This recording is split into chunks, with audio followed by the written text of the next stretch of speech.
everyone, sorry I'm late. I had to put the TV on with some music because the neighborhood dogs were barking, and there's 2 bloodhounds and about 5 other dogs in the area. So today I'm going to start, I have to turn this camera. Today I'm going to start with the snack because I didn't pre-bake it, so it has to bake in the oven, and we are going to make some almonds because they are going to go nice with our gin and tonics later. Okay, so the first thing I'm going to do, we have almonds 2 ways. All right, the first is going to be, which isn't my favorite, but my niece Caroline would probably love it, is going to be a cinnamon spicy, beautiful little, I have to find my recipe. Sorry, it's going to be with cinnamon and sugar, and she's going to love it. So let me get my cup out. So you're going to measure a cup, and the recipe online will be for 2 cups, which is basically 1 pound of raw. All right, bye, Jean. So we're going to take 1 cup of almonds and put them in a bowl so we have them ready. Sorry about that. I got distracted. Then you're going to take an egg, and you need to do an egg wash, and you need to do an egg wash on both of the type of almonds I'm going to be making. So we're going to start that first. So you crack an egg. And if your egg white calls to be added after you start with ingredients, always do it in a separate bowl, because if you drop the yolk in there, then you'd have to start all over. So once I get this separated, I'll just throw it over there for later. Okay. All right, take your whisk it. If you want, if your egg isn't on the larger size, add a little water and you can egg wash it. Now these I got from CVS for 99 cents because I got nervous last week. So my organic eggs are in the fridge. Just use your crappier eggs. You don't want to waste a lot of eggs right now. Okay, so first we're going to do the egg wash, and then in another bowl you're going to do your dry ingredients. And as we know from the other day, if you watched, my sugar was hard. So my friend Christine commented and said, I never knew this because I'm not a baker. I'm a drinker, not a baker. Happy hour. Okay, so you're going to take a loaf of a piece of white bread. You're going to put it in the brown sugar overnight, and we will see if she's right tomorrow. I'll pull it back out. Okay, but in the meantime, I melted it with a little water, and I let it sit. If you let it sit, it'll get real syrupy. So into my brown sugar will go 2 teaspoons of vanilla extract. And again, I'm halving all of this because I don't have that many almonds, but I will use these later on top of pancakes in the morning, French toast. I'll put them on salad. Sweet almonds are always good. Okay, so 1 teaspoon of vanilla extract, half a teaspoon of cinnamon, it's about a half, and ground ginger and nutmeg. So a quarter of the ground ginger. So again, this recipe is, I'm just making for myself half. So that would be an 1/8. And I'll post it all for you. And then this is the nutmeg. And that was a quarter, or that was a half, so I'm gonna do a quarter. Okay, I'm gonna use the same spoon because I don't need it anymore. So let's see, we did the vanilla extract, the brown sugar, the cinnamon, oh, salt. I knew I was leaving something out. All right, we don't wanna overdo it on the salt, because you can always salt them when they come out. Okay, so I'm gonna put in a half a teaspoon of salt. Mix it all up.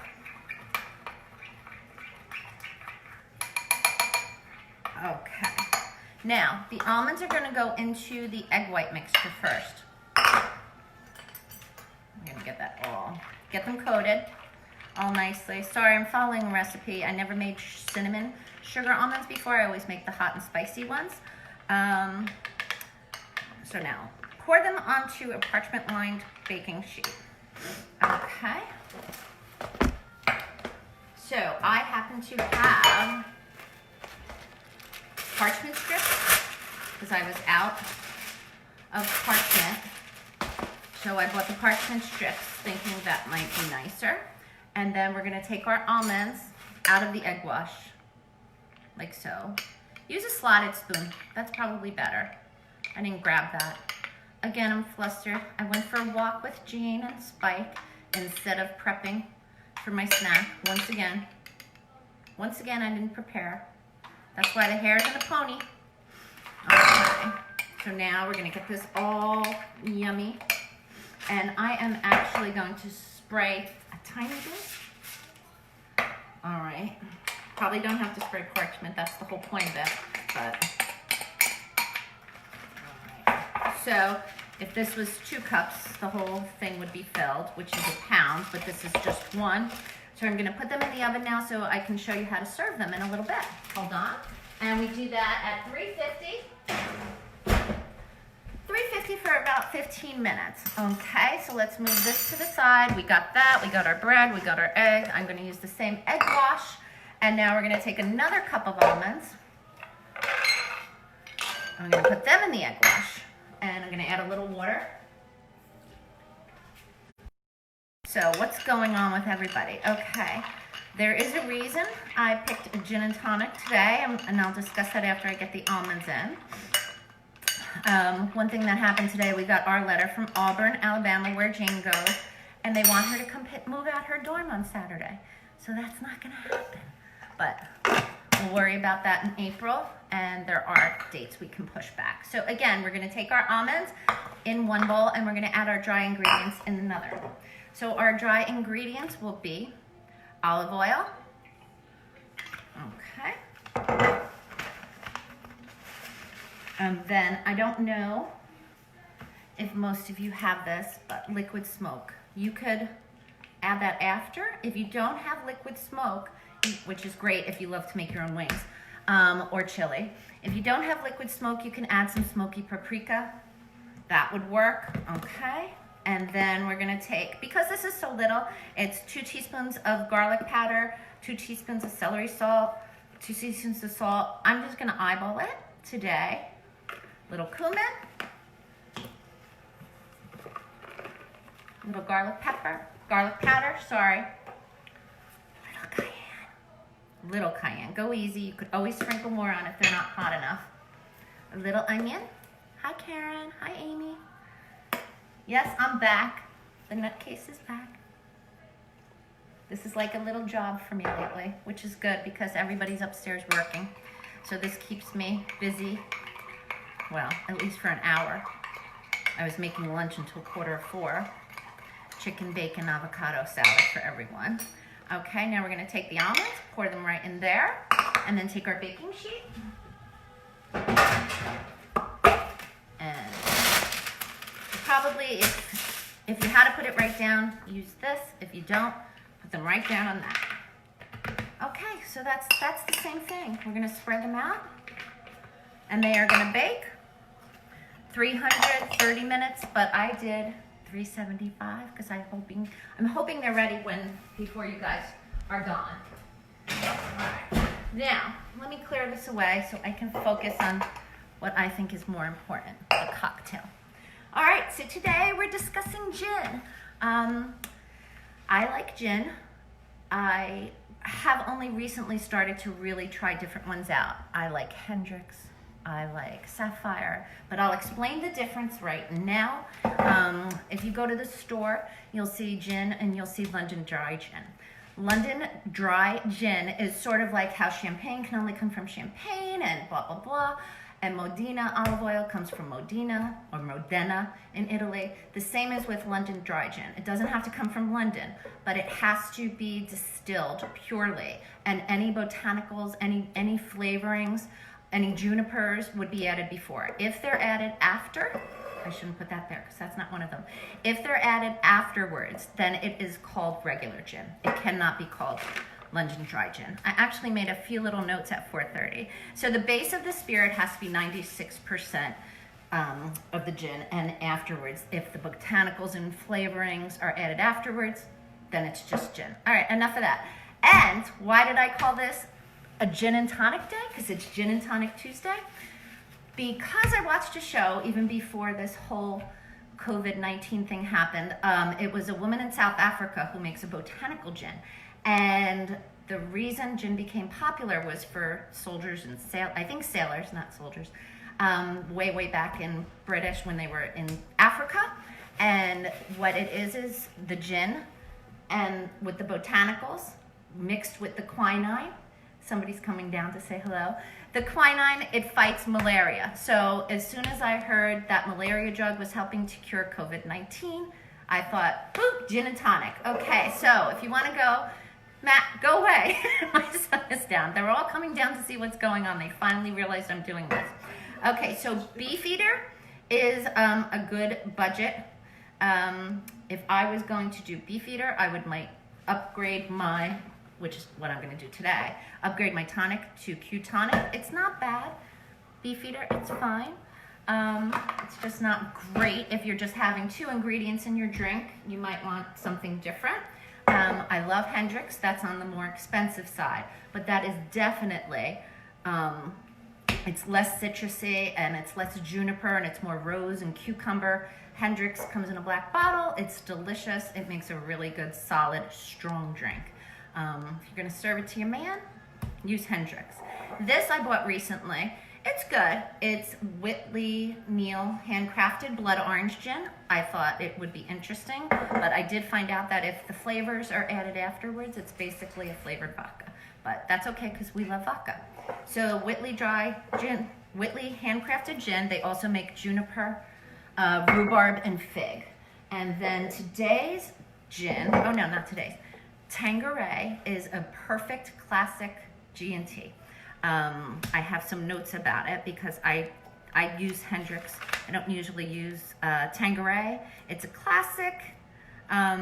It cuts through, that's what I wrote down. It cuts through the taste of the quinine because it's a nice strong flavor. So if you want an everyday drinking, and if you had to start out with one gin, I recommend Tanqueray. I do like Bombay Sapphire. That's another one. That's a nice middle of the road. Bombay Sapphire looks like it's blue. It's not blue. It just comes in a blue bottle. What else did I write down about Bombay? Nothing. It's just dry and astringent. It's very crisp and clear. Beautiful for today. So that's why I also thought of gin and tonic because the sun is shining. I couldn't open my window because the light just blocks us out. So today I will be using the Botanist Island Dry Gin. It's from Scotland, the island of Islay. I figured if they have nothing else to do and they're on an island in Scotland, they probably make a good gin because they're out there and they need, you know, something delicious. Okay, so we're gonna start with this. And let me talk about tonic. Of course, ShopRite tonic, vintage tonic, any of your supermarket tonics is fine. I personally have started buying the cans, little cans. I like anything little. It's cute. One of these cans would make one of these drinks. So if you're just gonna have one drink, 2 drinks, it's nice. If you open up the big bottle for 99 cents, it goes bad anyway and you're throwing it away. So use the nicer tonic. I've started to really love Tonic. I also love Fever Tree, but that's a little bit expensive. One thing to note, if you have a burgundy glass, which is the wine glass that's short, fat, and round, use it. I don't have a burgundy, so I'm going to use my Monmouth Beach glass. You could also use a glass like this. Okay, so we are going to take, I have ice, hold on.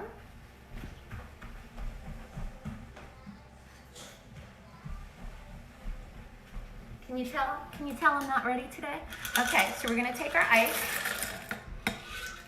And I am just a swirler. I love. If you really want to make a cocktail and not a boring gin and tonic, get yourself a pretty bar spoon too. It makes cocktail hour so much more fun.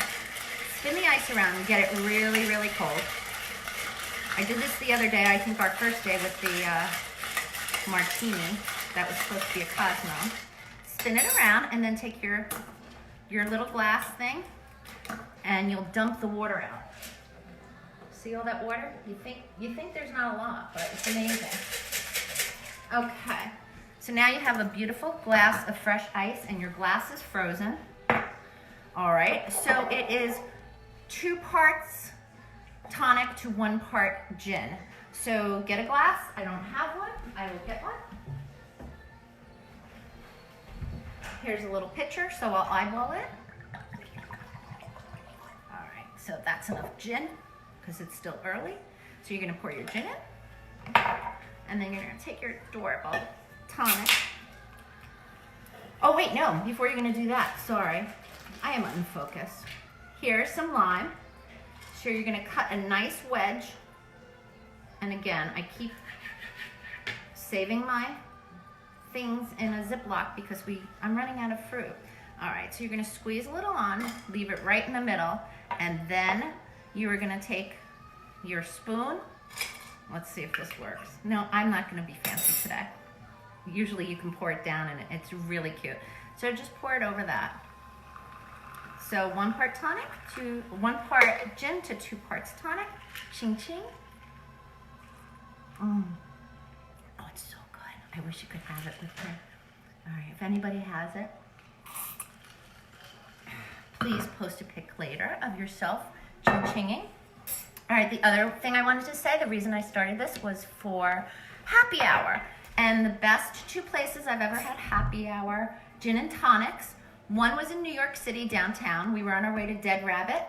My son's taking my drink. We were on our way to Dead Rabbit, which is all the way downtown in New York. It's one of the best Irish bars, if not the best bars rated in America. And we happened upon Francis.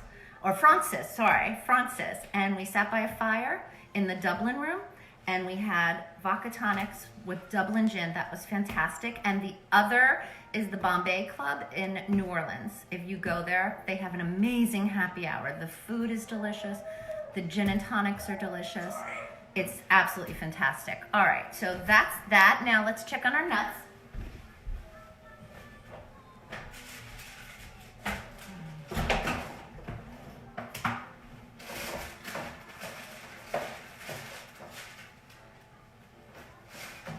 All right, so I would say the almonds have a little bit more time. So probably in between you should mix them up anyway, so they don't burn on one side. So we'll put them back in, and you'll just have to assume that the nuts are fabulous. Let's talk about serving. When I serve on my island, and people are here, I usually put smoked nuts or spicy nuts out just to have something, and I'll put, like, if your island's this big, put like 3 or 4 of the little bowls so they have something. Oh, another thing I thought of. When you go to a bar and they put nuts out, unless you see the bartender putting a fresh thing out, don't eat the nuts. It's not sanitary. It's sort of like on the movie Elf when he tells them not to eat the candy in New York City. Don't eat the nuts at bars. Only eat them when your friends put them out. The other thing I think is really cute, I'm obsessed with anything small. I love little serving things. I have all different types. I have clear, white, plastic, paper. The good thing about this is, like for a graduation party that's bigger or summer barbecue, 4th of July, if you are serving cocktails, you can put them on your cocktail tray and offer everyone a little thing of nuts with your drink. This way, they'll fill up a little bit before they eat. They won't be bothering you to get the burgers on, and that's it. So I hope everybody's doing well. I think tensions are starting to get a little higher in everybody's family from what I'm hearing, ours included. It's getting a little boring and a little stir crazy with the bad weather. So get outside today, make yourself a cocktail. Really is good. Ching ching, love you all. Thank you.